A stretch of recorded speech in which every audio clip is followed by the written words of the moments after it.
Hi there! So today we are diving into something every PR professional hopes to avoid but has to be ready for, and that is a crisis. Now, it could be a product issue, an environmental disaster, a viral social media blunder, or it can even be an internal problem that leaks publicly. Now, knowing how to respond quickly, strategically, and thoughtfully can make all the difference in protecting your brand's reputation. Now, in today's video, we'll cover what a PR crisis can look like and then give you steps to handle one effectively. And then we'll also give you some real world examples to make it a little bit easy to understand. Now, a crisis in PR isn't just a shocking headline. It's any situation that threatens how people perceive your brand. So, a crisis can take many forms. It can be product or service issues. So, when a product fails, malfunctions, or causes safety concerns. It can also be operational failures or environmental disasters.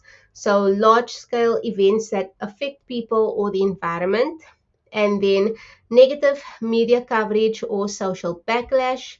So, controversial statements, social posts, or public misunderstanding that spread quickly. And then it can also be internal issues like company mistakes, company leaks, or legal problems from employees that damage credibility.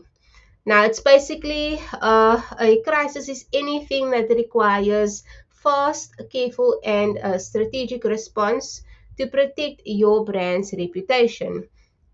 Now, here are just a few ways to handle a crisis effectively. And the first would be to act quickly but think first. So, don't rush your words. Timing is critical. You don't want to wait too long, but rushing without the facts can make things worse. So gather the right information, then communicate clearly and confidently.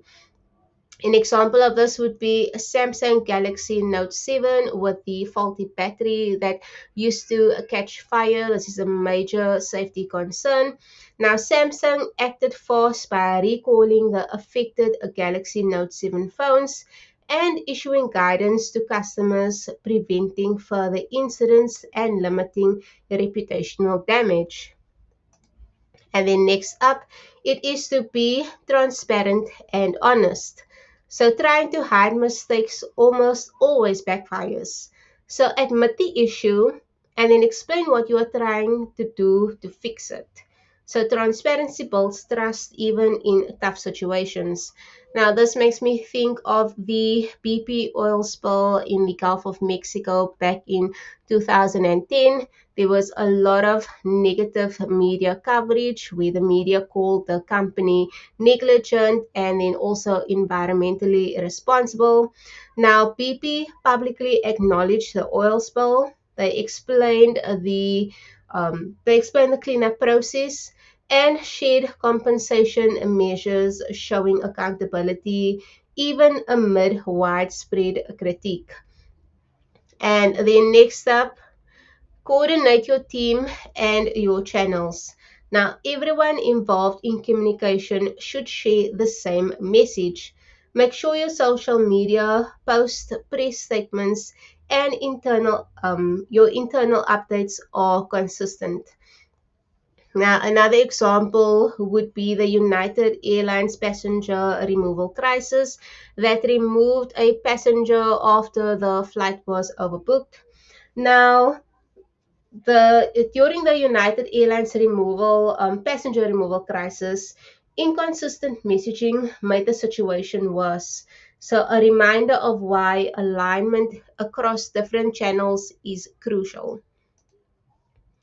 And then monitor, listen, and also adjust. So keep an eye on social media, news coverage, and audience sentiment. Respond when appropriate and update messaging as new information emerges. So this ensures that everyone is up to date, all news outlets are up to date with new information. And then lastly, learn and prepare for next time. So after the crisis, review what worked and what didn't. Use these lessons to create a crisis response plan for future issues. Now, at the end of the day, a crisis is all about accountability. So, admit mistakes, take action to fix them, and focus on rebuilding trust and credibility. Even the biggest brands face challenges, but a smart strategic response can turn a tough situation into a learning opportunity, and it can help strengthen your reputation over the long term.